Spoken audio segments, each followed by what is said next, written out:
Bill Roemer, and I'm running for the 38th district, which a third of it is Western Stark County. And I happen to be a member of the Ohio School Board Association. So these are some of the people that, that we pay dues to regularly. I serve on the Summit Education Service Center Board of Governors as Vice President, and I have a passion for education. And it came about somewhat of a circuitous route. I started out, I went to Case Western Reserve, was able to graduate early from Case summa cum laude, ended up being Director of Sales for AT&T. I was able, fortunately, to retire and started volunteering for the schools, Revere local schools. And I set up a tutoring program. I brought parents in to tutor children in math because I have a passion for math. In doing that, the principal came to me and said, Mr. Roemer, we'd love if you'd come in and be a substitute teacher. And I have an MBA from Case. I was teaching at the college level.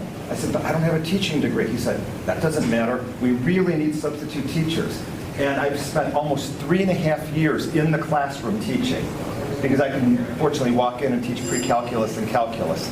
I also tutor a number of kids. Just last night, I was tutoring somebody in pre-calculus. So I work very hard from an educational perspective.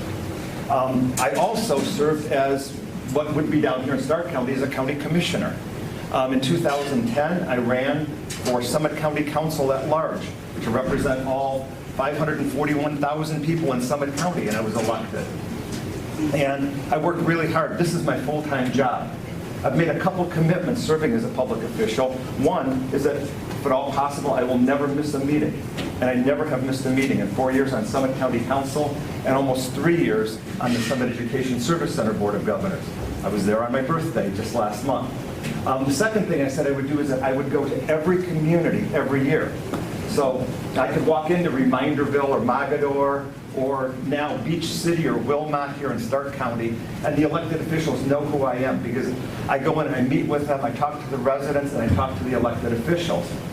The other thing that I've started to do now is go to every school board across the district. And I have met every school board member and every superintendent in the district. Like I said, I have a passion for education. I work really hard. I also happen to be a certified public accountant. One of the things we've done with the Summit Education Service Center is for my direction, we now have online checkbook so that the residents can come in and look right from their computer and see where we're spending money. I was termed by the Akron Beacon Journal, I think they called me the watchdog of Summit County when I served on Summit County Council because I'm very fiscally conservative. I look forward to any of the questions you might have, and I very much appreciate your time. Thank you. It isn't just money that the school district worry about. We also worry about policy. Quite frankly, the Ohio General Assembly, especially in the last 15 years, has made education somewhat of a political football when it's been convenient to do it. And two issues come to mind. One is the report card. The other is the graduation requirements. And just to set the first question up, in 2011, and you were there, Christina, in 2011, when people testified, when the new report cards came in, the A, B, C, D, F report cards, people came to you and they testified and they said, look, don't do this is terrible.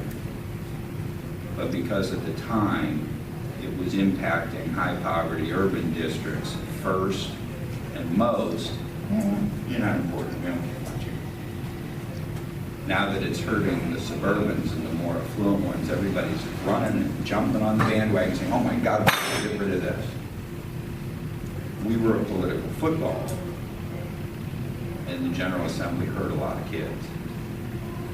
Graduation requirements, the same thing. You're potentially facing a graduation crisis in this state next year if the General Assembly doesn't do something. Again, that wasn't about education or education outcomes. As Casey accurately said, Ohio's educational attainment outcomes have plummeted since the General Assembly's been doing this. So I want to know from each of you, that context, but from each of you, what is your vision for first, getting the General Assembly to stop hurting public education. And secondly, to work on the equity piece so that we don't have to come back to you with things like this all the time. Can I add a statistic to Kim, just to support what you're saying, graduation hot topic? Clearly, I'm the Mahoney County Educational Service Center superintendent. We service over 40 districts. We have 22 that partner with us fully. So we have 50,000 students that we impact.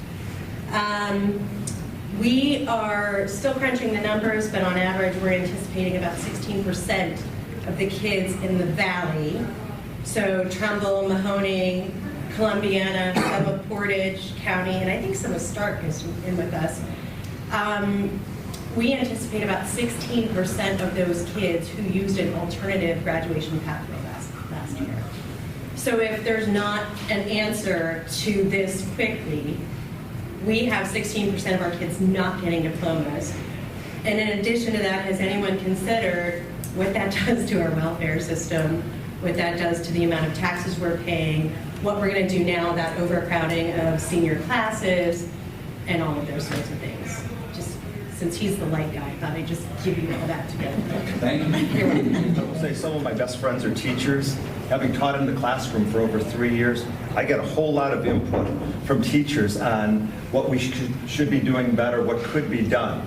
As an example, the transition from the park to the air test was very important because what we had seen is that teachers are teaching to the test, and the reduction in testing was important. When you're testing geometry in March and you haven't covered concepts that are not going to be covered until June, that was not an appropriate test. So there's been some modifications made there. Relative to the report card, I believe that there should be a report card. It allows parents to gauge which school district they might want to have their children in, where they might want to move. But the problem with the report card is we're reporting on a number of things that are somewhat esoteric, and there's a lot of changes. So that an F a year before might now be a D or might now be a C. If you don't have consistent standards, you can't have a report card that's meaningful. Relative to input, as I mentioned, I've met every superintendent in my district. I've met every school board member in my district. I look very, very forward to receiving additional input relative to what can be done better in Columbus. Imploring someone to start, and I'm happy to give you my card. I've only been in this position for 5 weeks, but I was a superintendent before this, so I get both perspectives very clearly.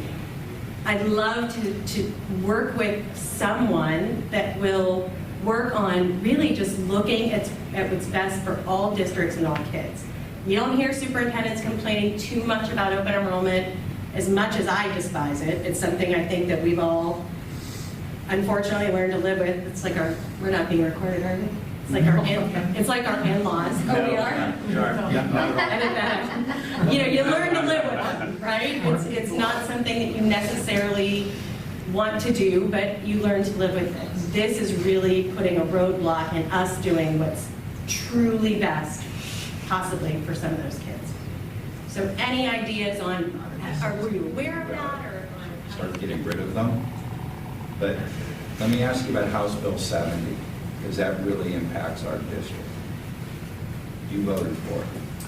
Is it still correct? Well, I've been through 4 House Bill 70, so if you please The specify. Youngstown one. Oh, I voted, pretty sure I voted against that one, actually. I was one of the few that did. Yeah, House Bill 70 CEO. started out as wraparound services. It started about as I something modified completely different. Right, I'm pretty sure I voted against that If one. I have that incorrect, I'm Yeah. sorry, but is House Bill 70 okay? House Bill 70 is the Youngstown one.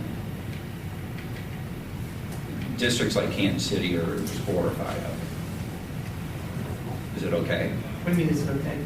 I mean, if you had, I mean, House Bill 70 is probably for a high poverty urban district right now in Ohio. House Bill 70 is one of our biggest threats. Okay, so We we're worry talking about about the it. CEOs? Yeah. Yeah, With right. the Academic Distress So Commission, yes, that is of major concern. And the legislature The legislature passed did it. that to us I voted against it. in a basically, dark of night quiet thing to, and just drop this on at the last minute, silly season kind of bill. Is it, first of all, is it okay, and what would you do about it? Well, I just told you I voted against it.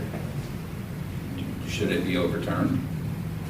Well, yes, I think so. Okay. Yeah. Yeah, I disagree with it completely. It should be overturned.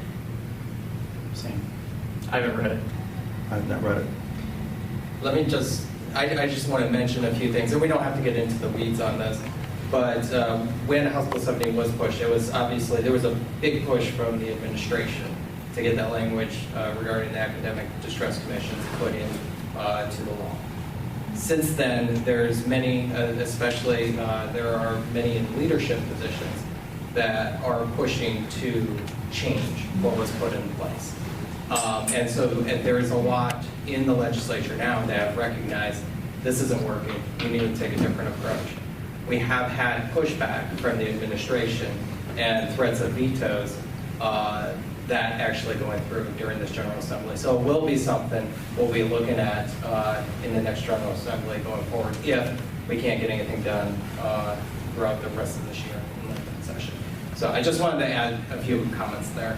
Can I just real quick about the Sure. charters that you said that you're disturbed that people aren't talking about eliminating charter schools. I'd like to address that really quickly. Me too. I think charter schools are a challenging issue. I disagree with them being for-profit. First of all, I don't think anyone should make profit off of educating our children. So I think it should be reformed, at the very least, to be a nonprofit system. And then the other piece of it is I've spoken to parents, voters, who have children who are in charter schools for various reasons. And some of them have very legitimate concerns and reasons for choosing charter schools. So I don't necessarily think it's the best thing for all students to eliminate charter schools, but we definitely need to overhaul this system. It's not serving our communities well, and in some cases, stealing money from our children and our taxpayers. So this is a system that needs to be radically reformed, and these things really need to be addressed immediately. In my opinion, I have talked to parents on both sides who have been hurt by the charter school system and been helped. You talked about maybe two things. One was the need for additional technical education. And I met with the superintendents both at the Portage Lakes Career Center and Cuyahoga Valley Career Center. I tutor a student at Cuyahoga Valley Career Center. And I agree totally with that. Relative to funding, one of the potential opportunities we would have is to modify funding for charter schools by funding them directly from the state rather than taking those funds from the individual school district. There would obviously have to be other modifications made to the overall funding formulas then, but having done that, it would be more universal, there would be less penalty to the individual school district, and at the same time, it would allow students to succeed wherever they want to attend. I just want to be clear about, this charter school that I was talking about, we're operating. An this. ESC-sponsored The ESC is school. the fiscal agent. Yes. The career tech is the administrative agent. We did it because we believe it's what's best for kids. But we are hurting possibly, well, I know that we are taking from other districts where I think the state really needs to step it up and figure out how to differently fund schools that require that much more money with, equipment and training and specialization. That's just the bottom line. And the Summit ESC did operate a charter school also. We do not now because the districts came to us and they were not happy with that. So we've made modifications to try to better the districts that we represent.